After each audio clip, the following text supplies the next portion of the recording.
Hey everybody, it is Melanie McMullin and I am going to go over Zipform. So we're going to set up your buyer's template. I'm going to make a separate video for your template for your sellers or your listings, but we're going to go through this. I'm going to make this as fast as possible, but this is super important. So you're not even going to have access to Zipforms until you have joined your local MLS. So you want to make sure you do that first. And then you will be going to texasrealestate.com and create your account. It'll go through there, give you different options. Make sure, go ahead and pick. You'll see something that's going to ask you to pick, and I would always pick DigiSign. It's a free program for the signing. And this is kind of what everything will look like when you start. And then you'll click in, go over to Zipforms. So mine are already preloaded. They're already done. And mind you, some of you already have your Zipforms and you may be using this to just kind of double check and see if anything's changed. Organize your stuff however you want. I actually go through this about every 6 months with my TC, and she kind of tells me what works best for her since she's in my file most of the time, and we're both pretty OCD, so I love it. So you're going to go to templates, and if you're getting in for the first time, this is all going to be blank. All right. So you're going to click new. And we're going to start with the buyer's template, like I said. So we're going to go to new purchaser offer. When you go here, up top, I just put, as you can see over here, buyer's template. And I just put that right here, buyer's template. Click residential.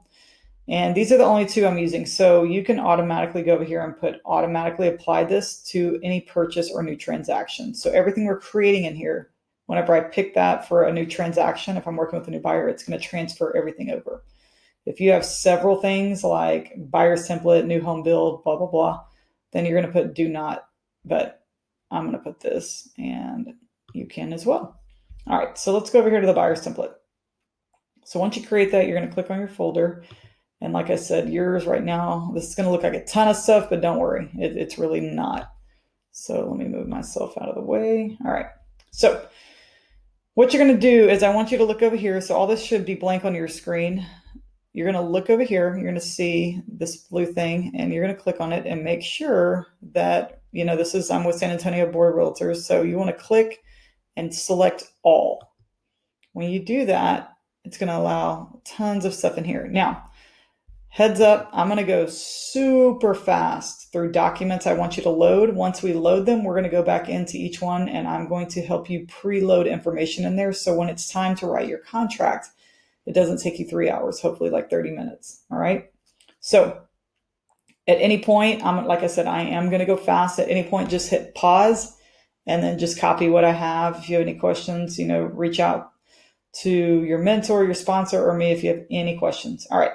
So let's just jump right in here. Don't worry about this yet. I'll explain this in a second.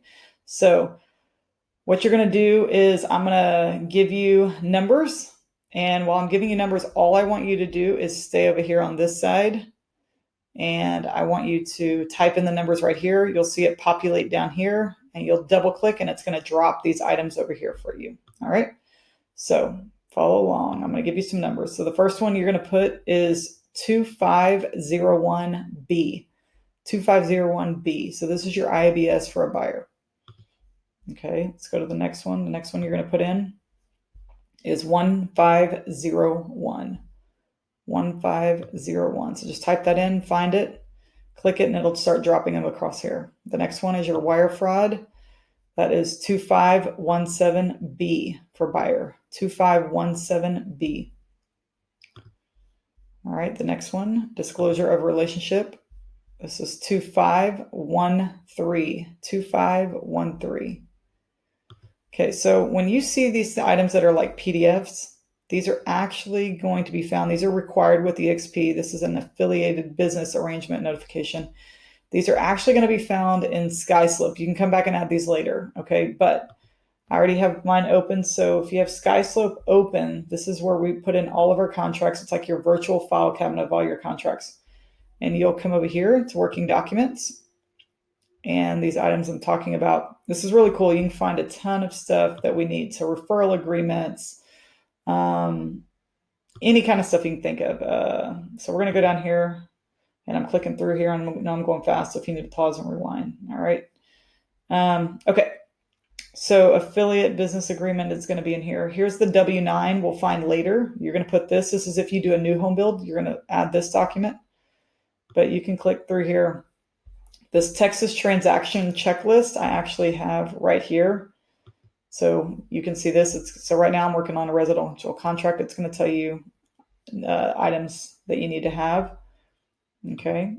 And then all kinds of stuff in here. But here is that disclosure that we were talking about. Okay. Here's a mentor program, wire fraud, all kinds of different things. All right.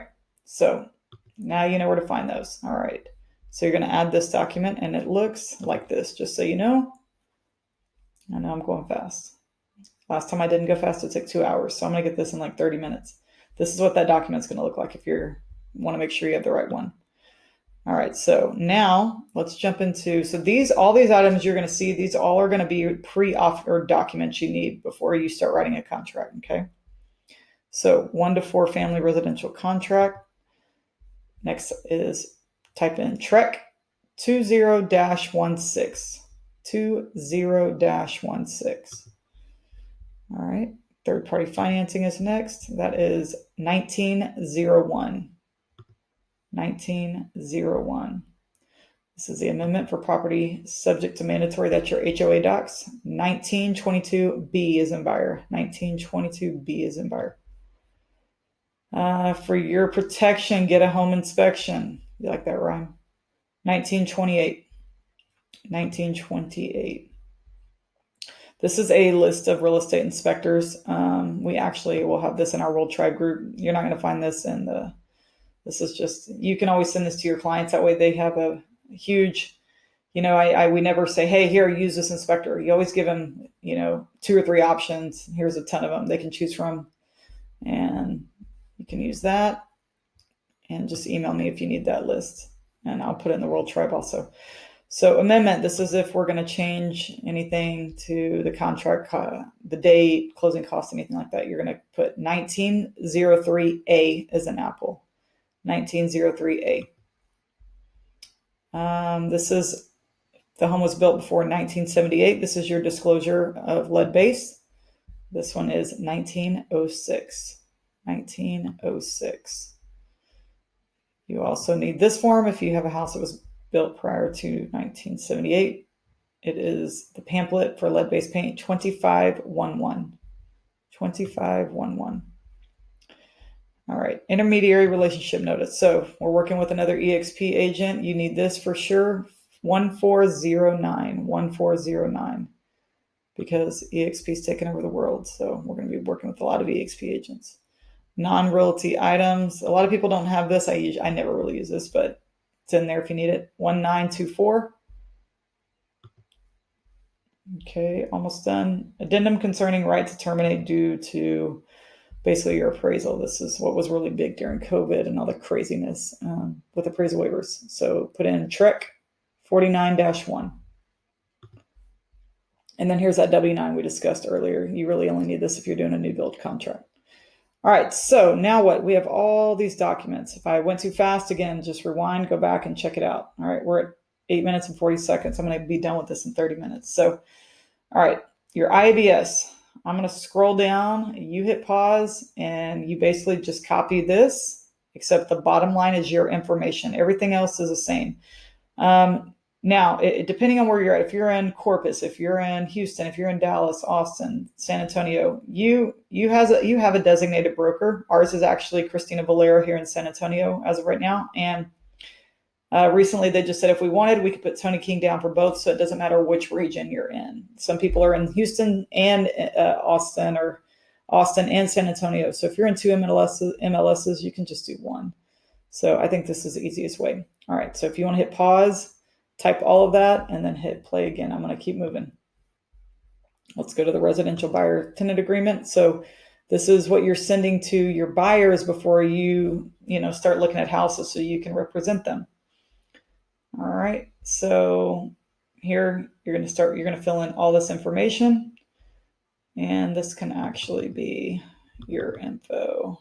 If you want to put your info, okay.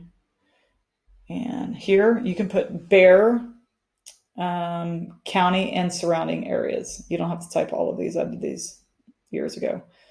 So I put a date here just to remind me I need a date. So this is kind of when you start working with your client, and you can do 6 months out, a year out. I would do minimum 6 months. Okay.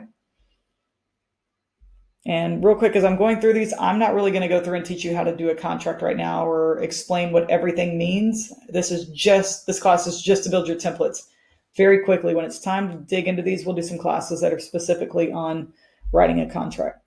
Okay, so here you're going to just put a slash, put your name, eXp Realty LLC, and it'll populate on every page.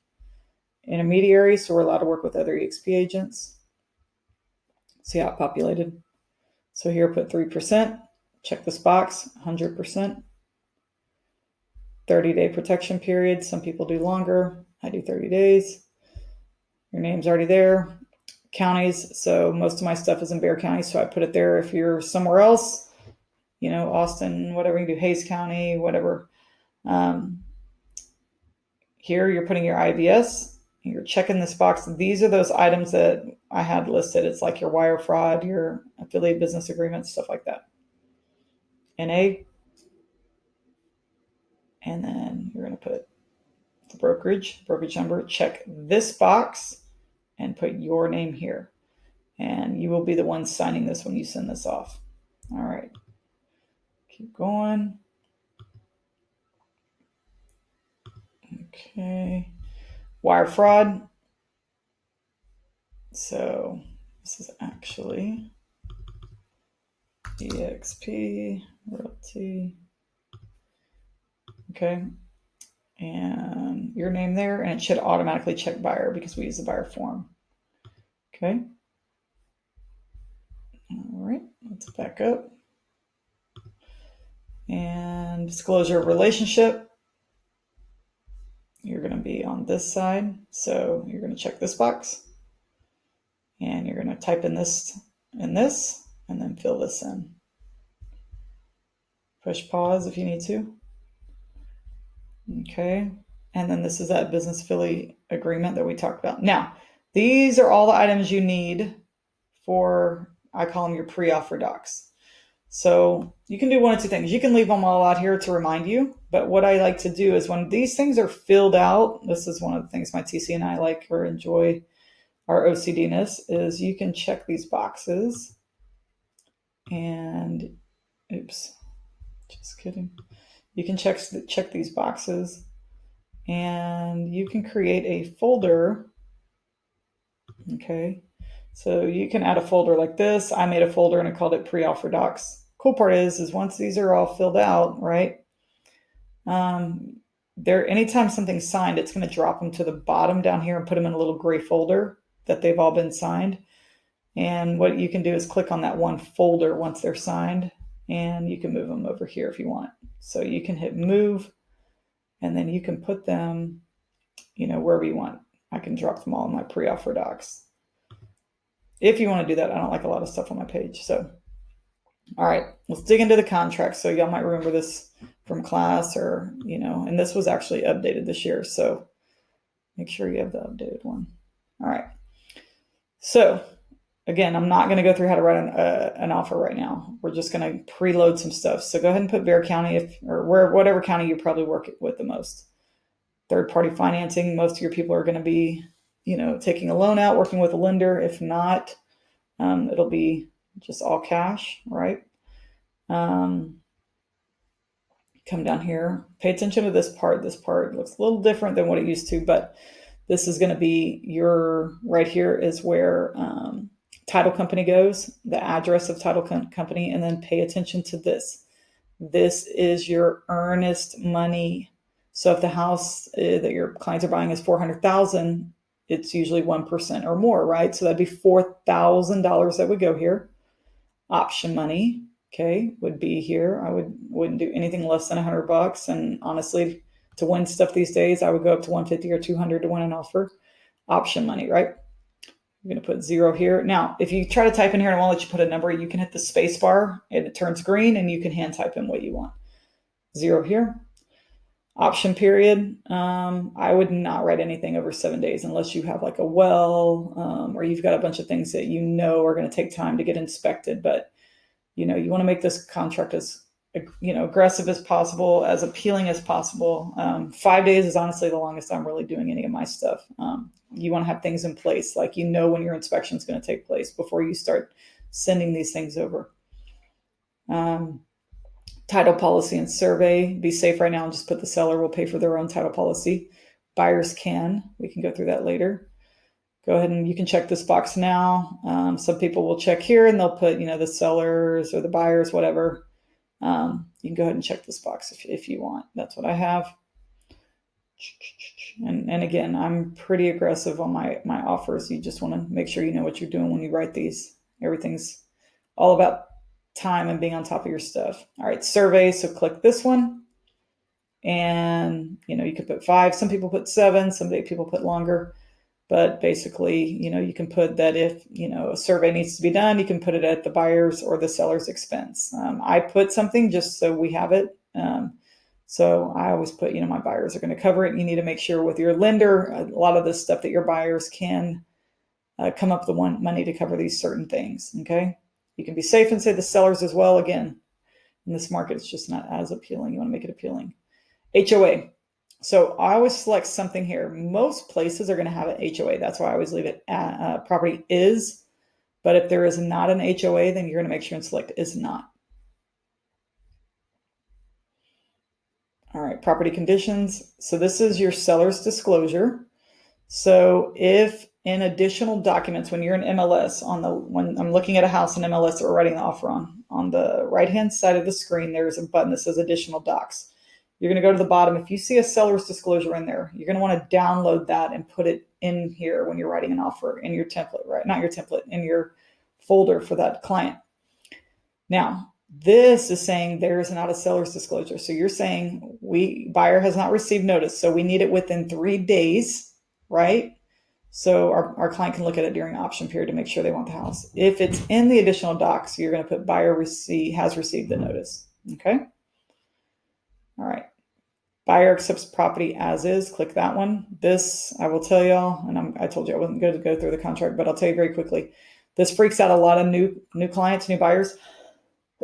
Remind your clients that does not mean they're taking the property as is. Okay. This is saying writing the contract, they're good with the property as is. Remember, you have option period to get your inspection done. That's when you can ask for something to be fixed, repaired, or you can ask for extra closing costs in lieu of repairs. Or you can back out, okay, during option period. All right. So this is your residential service contract. This is saying you want the sellers to pay for a home warranty. Remember, home warranty is different than home insurance. Home warranty can cover up to a year, right? So you can ask the sellers to pay for a home warranty for the house. It covers like appliances, things like that, right? I don't ask for this. I usually, if my clients really need it and they have to have, they really have to have this to win the offer, and nobody's budging, I've paid for this before. You can pay for it. It could be $500, whatever which one you choose, right? Closing. So this is your closing date. Don't just randomly say it's 30 days out perfectly. In a perfect world, 30 days out. If you have a really great lender, even in today's market, I have a lender that's probably going to close this up in 3 weeks during Christmas break. But you always want to ask your lender, especially if it's a VA buyer, you want to ask if they need 30 days or 45. Your lender will know this date that they feel comfortable with to close this. Possession. Upon closing and funding, special provisions, put NA. 12, NA. So this is closing costs, right? So I've got a client who really needs $3,000 in closing costs. I may put right here, they need $5,000. See if we can, when we're writing the offer, see if we can get any more.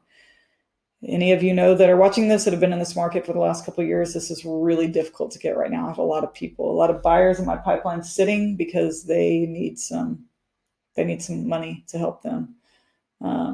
It can happen, but if you're in a multiple offer situation, you're not going to be able to really ask for closing costs. All right. So down here, check off these boxes. So third-party financing. This is the HOA document. If you do not, I always put this right now because I usually have to have this there. Okay. And I believe, this is an important part. So I'm going to hit pause, or I'm not, you're going to hit pause and go ahead and copy all this stuff down. You're going to click this one over here. This is where the other information goes once you're in contract. But copy all of this as is. If you're not on a team, then don't put a team here. Okay. And the rest is just your stuff. All right. So, and that should be the end of that one. All that's for title to fill out. Also, when you save, depending on where you're at, that's where it's going to save it. So I always go back to the top. Okay. All right. So back. All right. Now, awesome. I just got out of my thing. Okay. So let's see. We just knocked out that. How far are we? 20 minutes. 10 minutes. I got 10 minutes left, y'all. Okay. Third-party financing. Here we go. All right. So pre-fill this stuff in and then delete what you don't need when it's time to write an offer. So for conventional, just start typing this stuff in. Okay. This is the amount of money they're going to be financing. Your lender can help you with this number. Okay. And then FHA, you're going to put that. This is the amount they're financing. Okay. Put 1%. Your lender again can help you with this number. You're going to ask them. VA, boom, boom, boom. So if I have an FHA buyer, I'm going to come in later. I'm going to delete all the conventional stuff and I'm going to delete all the VA stuff. And I'm just going to fill in the FHA stuff. Down here, buyer approval, check this box, check with the lender, but this is quite a bit of time. This should be fine. Some lenders are going to ask for 21 days.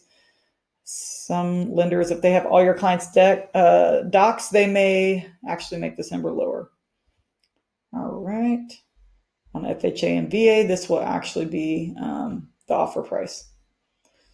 All right. Let's keep rolling. Third party. Okay. This is HOA information.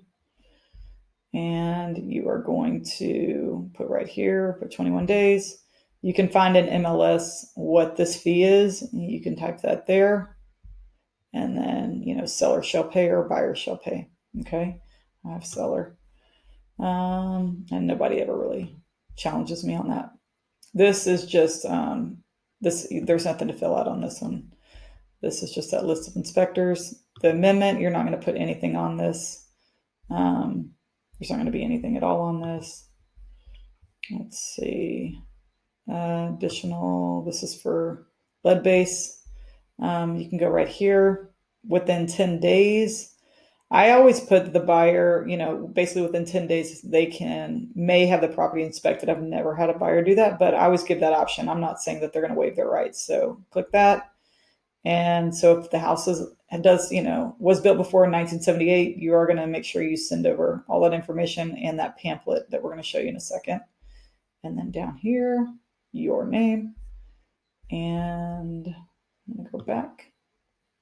And real quick, as I'm realizing this, when you start all of this, y'all are like, really, you're telling me now? You're going to want to go to parties and pre-fill in this right here, the selling agent. And you're going to put like your name, right? Put in this info. And then let's see. That's why some of my stuff, I had to retype it because it's in here. Okay. So you can do that and it's going to pre-populate where all your stuff goes. The listing agent is like a seller. So that's not you. So if you're in the buyer's packet, you want to put selling agent. Okay. All right, let's go back to our documents. Sorry, I should have done that right in the beginning. Okay. Where are we at? So here's the pamphlet we talked about that you already put in. Intermediary relationship. So on here, just going to put eXp Realty LLC. This would be seller's name, buyer's name. This is the property address and the date, right? And over here, I would be the prospecting agent. So the other, let's say I'm working with another eXp agent, I would put their name there and broker will. Okay. And we're good on that. Almost done. Non-realty items. So this is like, hey, my clients want the refrigerator, washer, and dryer for $500. Okay. These are things that go here. So that's blank. And denim, same thing. This is going to be blank as well. I have mine always selected on this one. Unless my clients just have an obscene amount of cash sitting in the bank, I would never choose this option. Some people do, but you really need to understand this. And we actually have a video in the World Tribe from Independence Title that breaks all three of these down. I would highly recommend going to watch it. It explains every bit of this. But this is what I want to make sure everybody understands. People are still confused on this. This can only be used. This is an appraisal waiver. Partial appraisal waiver is the only thing I ever choose if we need it. This does not involve FHA, insured, or VA guaranteed financing. So you cannot use this form if you have an FHA buyer or VA buyer. This is only for conventional, okay? All right. And W9 is, that's just the form I told you to find out earlier. Look at that, we're at 25 minutes. Amazing. All right, so you've got that. And that's how you set it up. So the really cool part is, I am going to go back here. So let's say I have a new buyer. Check this out. This is so cool. So I've got a new buyer. Y'all filled out all your information. You're like, you went way too fast, crazy. Okay. So I've got a brand new buyer. And, let's say my buyer is, okay, Santa. You can put in an address. I always put in my client's name. And I've got a buyer and active, my templates, right? So my templates is, I've got a buyer's template that I'm going to use. And then I come over here and I hit save. And the moment I hit save, I'm not going to, but the moment I hit save, it's going to populate, boom, right here. It's going to put something in and it's going to drop all those docs in. Okay. And again, we're not going over how to do contracts today, but there it is. Look at that, y'all. Almost 27 minutes. That's a record. All right, so there is your buyer's template. And we are almost in 2022. It is December 2021. So I update these about every 6 months. All right, I hope that helped. Bye.